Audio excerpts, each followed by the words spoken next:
Support for Connecticut East this week comes from Connecticut Council on Problem Gambling, here to help individuals and families affected by gambling-related harm. Call 1-888-789-7777 or visit our website at ccpg.org. Thames at Mitchell College, a holistic on-campus program that helps high school graduates prepare for college through personal transformation. Go to mitchell.edu/Thames to learn more. And Day Kimball Health, nationally recognized by Leapfrog, Becker's and the American Heart Association. Day Kimball Health, healthcare in motion. Learn more at daykimball.org. March is Problem Gambling Awareness Month, and we talk to the Connecticut Council on Problem Gambling about how things are looking and who's being affected by legalized gambling in the state. Plus, we take a look at other stories making the headlines from around the region. This is Connecticut East This Week.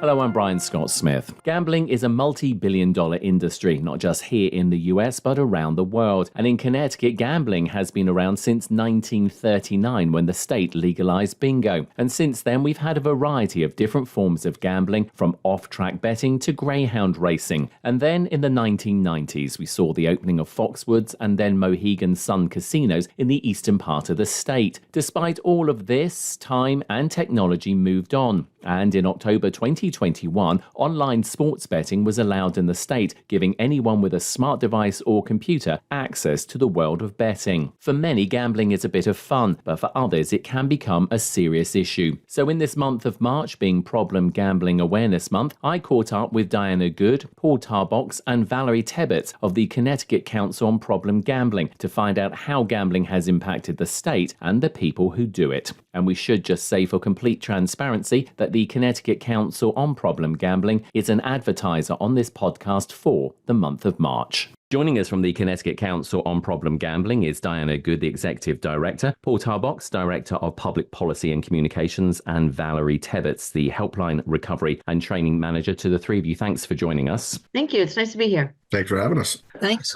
So, Diana, I want to kick off with you. October 2021, online gambling became a big media story. 3 years in now, 2024. What's the landscape looking like? So, we always start interviews by saying that the Connecticut Council isn't for or against gambling. We are not the fun police. We aren't here to tell people how to spend their disposable income. We just want to make sure as gambling becomes easier and more accessible, that there are safeguards in place. And certainly over the last 3 years, gambling has become incredibly easy and accessible. We used to say before the expansion that if you lived within 40 miles of a casino, the odds would double that you would become a problem gambler. And now everyone has a casino in their house. So we're seeing a lot of people who are running into trouble very fast. The situation, of course, is all online now. So if you've got a phone, a laptop, a computer, what sort of safeguards have been put in place? Because there are some safeguards there, but I mean, it's questionable as to whether or not there should be more. I mean, Diana, do you want to tackle that one? Yes, I can start. I know Val and Paul may want to add some things as well. There are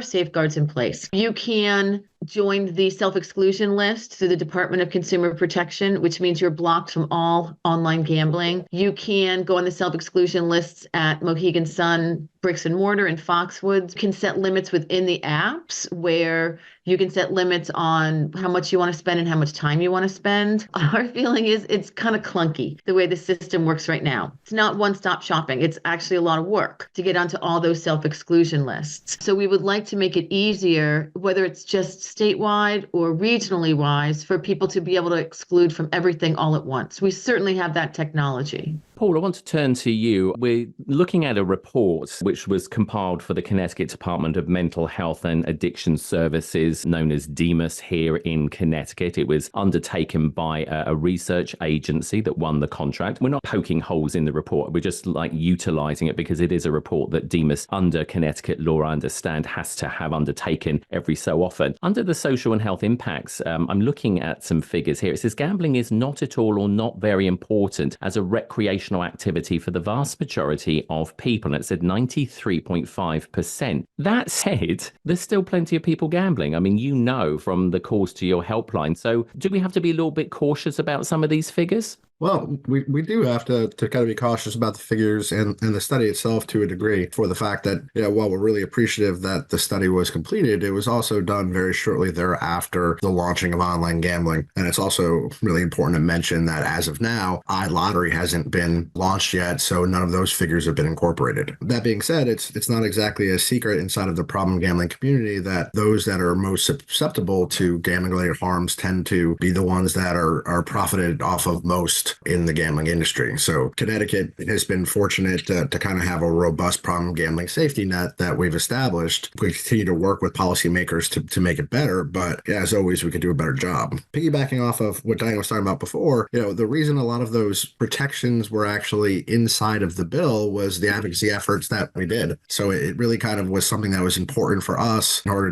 to make sure that we were working with the various legislative committees and the governor's office in order to make sure that there was time and money limits set, pop-ups, or the requirement for the helpline number to be on all advertisements. Being the voice of the problem gambling community is a responsibility that we take very, very seriously. Picking up on the job or part of the job that you do, we at the top of the interview said, you are director of public policy. So that part of that job is about advocating, obviously, on behalf of your organization and going to the state legislature. Are you looking at anything in this new sort of like legislative session? Because obviously laws always need like little amendments, but also we're in a short legislative session as well. So if you are looking at something, do you think that you're going to get a positive response from the legislators? Again, in a short session, as you mentioned, it's really only kind of augmenting pre-existing budgetary programs. And with that being a fact, it's a lot more challenging to try to introduce new concepts. We have been up at the General Assembly meeting with legislators to try to advance some of the different priorities for us, one of which was actually included in the Demas report of trying to establish a pretrial diversionary program that would allow a judge flexibility to determine that a person's nonviolent crimes committed because of a gambling disorder that's recognized inside of the DSM-5 as a mental health issue, as opposed to a person just deciding to steal money for their own kind of wherewithal. And it allows that type of latitude. We're also really, really trying to work with the education community to have the conversations early about problem gaming and problem gambling inside of our middle and high school curriculums. That being said, it's still very early. We've had a lot of meetings. Once the public hearings start coming out, we'll know a little bit more on how successful we have been. One of the great concepts in the legislature is a thing called being germane, which means like or similar. So as long as the topic is close, we still have an opportunity to testify about the things that are important for us to try to build more momentum, because legislation tends to be incremental. On average, a concept at a minimum tends to take 6 to 7 years to really kind of gain traction, unless it's something that's an absolute kind of pulse of the community. So we're going to keep working it as hard as we can and trying to build up as much team as possible. And hopefully we'll affect positive change for the individuals and families in Connecticut that are impacted by gambling-related harm. Valerie, I want to turn to you as obviously the manager for helpline recovery and training, another obviously very important part of the Connecticut Council on problem gambling. The helpline, obviously a way for people to get in contact, speak to your advisors, obviously get resources. Give us a sense of not necessarily the figures, but I mean, have you been getting more calls since 2021 because of the situation that we're talking about, that gambling now is literally in everyone's hands and much easier than ever before to conduct? Yeah, the impact of online gambling was immediate on the helpline. I've been looking at some data because of sort of overview thing I'm trying to do. And the caveat to our data is that we are not data collectors. We're answering the helpline. We're running programming. We're not data people. We do have a decent database, but it has been in transition since really just before the advent of online gambling. So I'm very cautious about using data other than percents of increases. We are working to have data that Paul, as the director of communications, will have to use, but we want to make sure it's consistent. That being said, I want to answer your question and say, in the last 3 months of 2021, we saw an increase in chats asking for real help and 10% increase in calls asking for help. That's just in the last 3 months, right after the inception of online gambling. And that's a significant increase. I mean, we were fairly consistent before that time. It goes up and down month to month, but it was very clear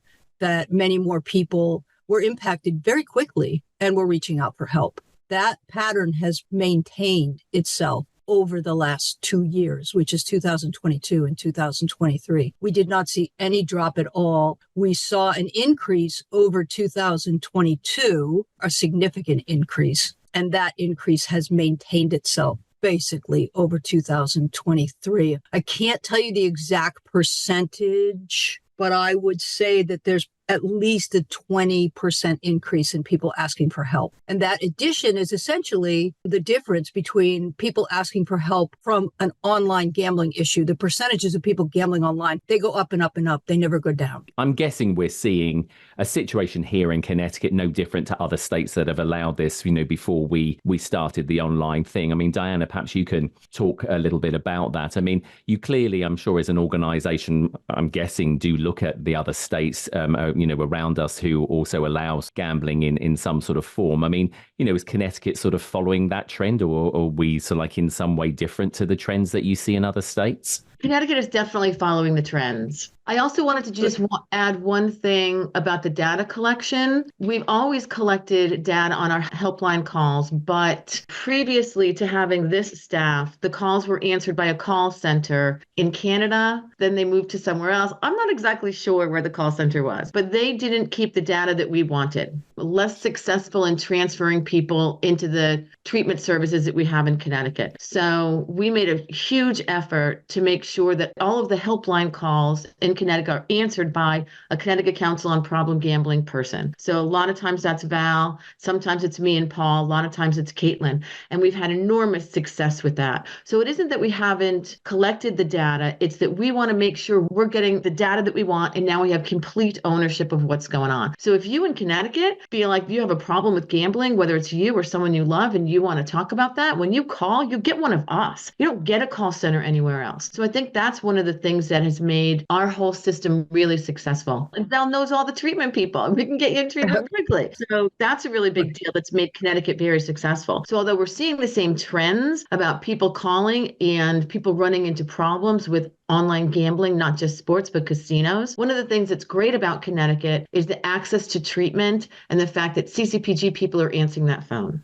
When it comes to people with a gambling problem, what are you seeing? Is it a particular gender? Is it more male than female? I mean, is it, can you just maybe give us a little bit of a sense of who it seems to possibly affect more than others? Sure. What am I seeing that I can anecdotally tell you that I can't give hard data for? A massive increase in males between the ages of 21 and 36. That would not have been a large population calling the helpline prior to the advent of online gaming. But, they play both sports and iGaming, and I can't tell you what the problematic issue is for them there because my data doesn't tell me that. It tells me they do both, and that doesn't mean both are a problem. It just means they do both. The second thing that's true is the older population of people who go to the casino has not really diminished. They still have that population still has a problem with both blackjack and slots in the casino. The percentage goes down, obviously, because the percentage of other things is going up. But if you looked at the raw numbers, it's really about the same. And there are still a significant portion of Connecticut's population that calls that has a problem playing scratch tickets for the lottery. We've also got some stats on the difference between online gambling and sports betting, because I think there's a little bit of a bait and switch for me here where we are constantly talking about sports betting. And for me, the bigger issue is online casinos. So Paul pulled up some numbers for a meeting we were just at, and there were $12.8 billion waged on online gambling and 1.6 billion waged on sports betting. So if you look at those numbers, we should be concentrating on online gambling and not on sports betting. Because often sports bettors have a season. If you're a football bettor, you're done. If you're an online casino bettor, there is no season. You're still doing that. Yeah, because I was going to say, I mean, I saw some figures and I don't have them in front of me, but of course, we had the Super Bowl fairly recently, just in February. And of course, as you said, to your point, it's a one-off event, but the betting across the Super Bowl was just ginormous. Crazy, absolutely crazy. And we didn't get a lot of calls during the Super Bowl, but we're going to start getting calls in the next couple of weeks because a lot of people bet on the Super Bowl and bet too much on the Super Bowl and now has been spending a couple of weeks trying to get that money back and win that money back, and they're not. And so those are the people who are going to call us over the next couple of weeks. There has been an increase in calls since the Super Bowl, not on the Super Bowl, but since the Super Bowl. So we do know that over the course of a year, the last 2 years, the most significant number of calls we get coincide with major sporting events. And what's upcoming in March Madness is, I think, the biggest. Valerie, let's just quickly talk as well about recovery services. Just give us a sense of sort of what is available to people, because Paul touched upon this a little bit earlier in the interview when he talked about mental health problems. And in the Demas report, that is actually cited as the most common reported harm associated with problem gambling, with mental health, followed very quickly by financial problems, of course, and then relationship problems. So what sorts of things are available? Just give us in a nutshell what people can get by way of a resource or a service to help them. So the state of Connecticut has a really good array of services available. Some of that having to do with the fact that we've had casinos for a lot longer than a lot of places. And we implemented a system of treatment a long time ago. I don't know exactly how long we've had the Better Choice treatment programs, but one of the great services we have is no out-of-pocket cost treatment for gambling problems in the state of Connecticut. There are programs in 5 particular regions of the state. They sort of generally break down by county, and where a person can be referred to a person with us who is a certified gambling treatment counselor for services. Most of those programs have a peer support person, which is a person with lived experience associated with it. But if somebody chooses not to want to go to a clinician, there is also available a statewide peer recovery network, which the Problem Gambling Services and Demas funds. And that means I can put you in touch with somebody with lived experience so that you can get a feel for them. I mean, a lot of times with gambling, isolation is a big deal and people want to talk to somebody who's been there. It just helps engage them because it's a very isolating, shameful experience to have a gambling problem. We also have a network of Gamblers Anonymous meetings, which are 12-step meetings based on the principles of AA. It's all peer support among people with lived experience, and you work a particular program. That program is for people who are interested in abstinence only. There are a lot of online meetings that we now refer people to because online is a very popular way for people to get services. That's been since COVID. So we have lists of gamblersinrecovery.org will list worldwide meetings that people can attend via Zoom. Gamblers Anonymous has Zoom meetings. There's a support line from Gamblers Anonymous that people can call, and they'll hook them up with somebody in their area who might help them get a ride to a meeting if that's what they want to go to. So those are some services. And the other service that we really talk more often about now than ever before is a responsible play guidelines. We have a website that is Responsible Play CT, and there are also guidelines in all of the online apps. And they're intended for people who don't necessarily have a severe problem, but it's their initial inquiry into, this might not be working so well for me. I seem to be suffering some harm. And the mental health thing is what they'll say is they'll be like, well, all financial, I'm anxious or I'm depressed or, I feel bad about myself. And that's not a small thing when you're talking about a younger population who is just coming into adulthood. It's a big deal that we have tools to help educate them. It's really been a big change for the helpline, I think, is prior to online gambling, people would call and say, I've really hit rock bottom.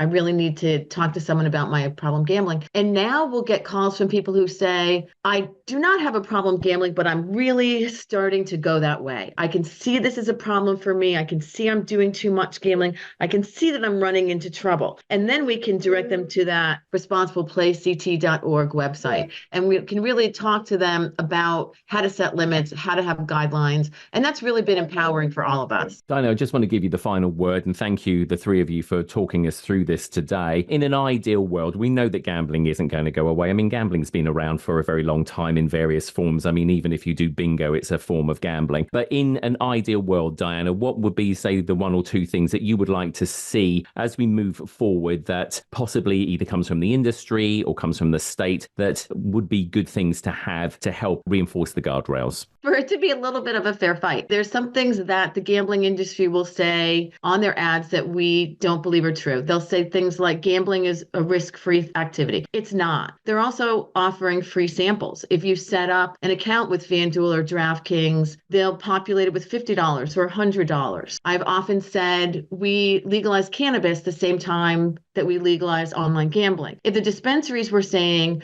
marijuana is a risk-free activity, we would be all up in arms. If they were giving out free samples, we would be all up in arms. So I think we need to look at gambling with those same set of eyes. I know there's also legislation, and I don't know if Paul's seen that, but legislation by the cannabis industry along the same guidelines about restricting advertising like we would do with alcohol. I would like that same kind of discussion to be taking place around gambling. That's been something that's been one of our legislative priorities, but ironically enough, the Public Safety Committee, which is the committee that oversees gambling in the state, actually just had a concept that was introduced by the Department of Consumer Protection. And inside of that bill is essentially a piece exactly as Diana described, that's seeking to kind of put some of the youth protections in place. So as soon as that gets scheduled for public hearing, we'll obviously be in support of that individual provision and maybe a few others. And we'll try to rally the problem gambling community to kind of let legislators know that, hey, this is really important to us. And it's obviously something that we really think is an important point to educate our youth on. We're not telling people not to gamble. We just want to make sure that people know what they're in store for. We just want to make sure that people understand the ins and outs of what could potentially happen when they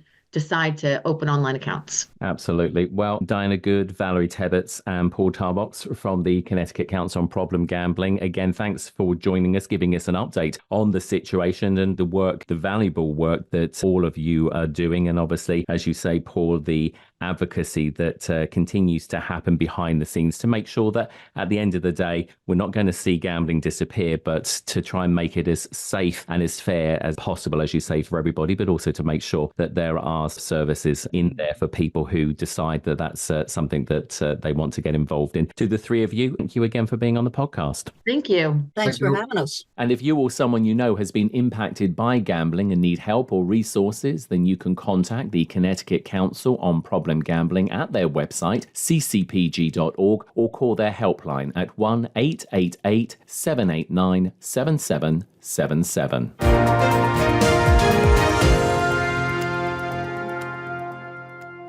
Connecticut East This Week is made possible by Thames at Mitchell College, a college transition program on Mitchell's waterfront campus in New London. Mitchell offers a culture of radical possibilities where students with learning or processing differences can thrive, easing into college with supportive faculty and a strong social network. Within this tight-knit living and learning community, Thames students build executive functioning skills, earn college credit, learn strategies for independence, and experience transformative growth. Learn more at mitchell.edu.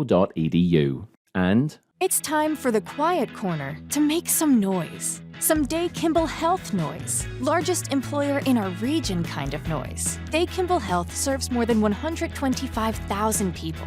Offers cardiology, orthopedics, and oncology specialties. It's having the region's only comprehensive and accredited breast center kind of noise. We are nationally recognized by Leapfrog, Becker's, and the American Heart Association. Day Kimball Health. Healthcare in motion. The Connecticut Council on Problem Gambling is a nonprofit organization which, through advocacy, prevention, and education, is here to support individuals and families who are impacted by problem gambling. Our helpline, 1-888-789-7777, is available 24 hours a day, 7 days a week. We also have live chat and tech support through our website, www.ccpg.org. Time now for a look at other stories making the headlines this week. Connecticut submarine maker Electric Boat gave their annual legislative update recently to local municipal and business leaders in the region. The company has been aggressively recruiting over the past few years to increase its workforce to meet the demand for more submarines for the U.S. Navy. Kevin Graney is the president of Electric Boat and said their expansion is also being driven by countries like China, who are quickly growing the size of their navy. The size of the shipbuilding industry in China Jiangguan shipyard, 7.5 square miles in size. And if you take all of Electric Boat, Quonset Point, and Rhode Island, we're about a half a square mile. So you think about the capacity that China can bring to bear. And it is so important that we continue to build ships for our Navy and challenge those threats. US Congressman Joe Courtney from Eastern Connecticut was a keynote speaker at the event and gave a legislative update from the federal level and mentioned the recent AUKUS submarine agreement signed in 2021 between Australia, the UK and the US. That is a first for the nation and will help to combat the rising threats from countries like Russia and China. We've never sold a submarine to another country. Right now, if a foreign national shows up at Kevin's shipyard, a person really can't go in there, maybe the model room, and that's about it. So included in the bill is some new regulations or new authorities to the State Department so that we can help skill up Australians, because that's going to be part of the plan by sort of 2040 to have their own sort of shipyard in place that's there. Courtney also welcomed 3 submariners from the Royal Australian Navy who are currently undergoing submarine training at the new London submarine base in Groton. Graney said EB is now working on the new Columbia-class submarine, their largest to date, as well as being part of the AUKUS deal with Australia that will see the US sell 3 of EB's nuclear submarines to that country. Graney also said that EB employed a record number of new employees in 2023, around 5,000, and will be doing so again this year and for the foreseeable future. Mental health professionals in Connecticut and across the US are looking at ways to reduce suicide among military veterans. Edwin J. Vieira from the Connecticut News Service has this report. Research shows a 95% increase in veteran suicides between 2001 and 2020, peaking in 2018. But in Connecticut, recent data is trending lower than previous years. Experts say social isolation in the COVID pandemic was responsible for some of the nationwide increase, but Dr. Joshua Bullock, a Veterans Affairs psychologist, finds difficult individual experiences can take their toll as well. Oftentimes, PTSD can kind of lead to sometimes a sense of alienation from others, difficulty kind of feeling safe in the world. So you can imagine sort of living day to day feels unsafe if one is perceiving threats or danger. Along with programs at area hospitals, Bullock points to psychosocial work as an important step in helping veterans adjust to life after deployment. The Department of Veterans Affairs has federal grants available for community-based suicide prevention efforts, and anyone in crisis or having suicidal thoughts can call 988, then press 1 for the Veterans Crisis Line. I'm Edwin J. Vieira. 2 Connecticut prison teams will go up against the brightest and the best from 2 New York universities as part of the National Prison Debate League. An all-female team from York Correctional Institution will take on a debate team from Cornell University, and a male team from Cheshire Correctional Institute will debate New York University. Brittany Lamar is the assistant director of the National Prison Debate League and said it's all about breaking down barriers and stereotypes about incarcerated people. To sort of allow these incarcerated students to debate on a level platform against NCAA like debate teams and demonstrate their intellectual capacity, their human capacity, and allow society to sort of see them as human beings, to see incarcerated people engage in civic engagement and social diplomacy in a way that's never been demonstrated before. Daniel Troop is the founder of the National Prison Debate League and says their program is open to everyone. We have no prerequisites whatsoever. So I hope that people understand that when we take people, a group of folks who can come from any socioeconomic or educational background and do an NPDL 12-week debate training program, having never debated before in their lives, and are consistently outperforming some of the top policy debate teams in America, the formula sells itself. The league has been in existence for 20 years and was founded by Troop back then when he was incarcerated himself in Massachusetts and found the prison system had no educational programs for inmates. Troop says the program is so successful that Department of Correction commissioners from around the nation are implementing it in their prisons and seeing less conflict between inmates and staff. Prison debates can be seen on the league's YouTube channel, and the teams debate topics such as whether the US should adopt a no first use nuclear posture and that the federal government should substantially de-emphasize current diversity, equity and inclusion programs in its attempt to reform the criminal justice system.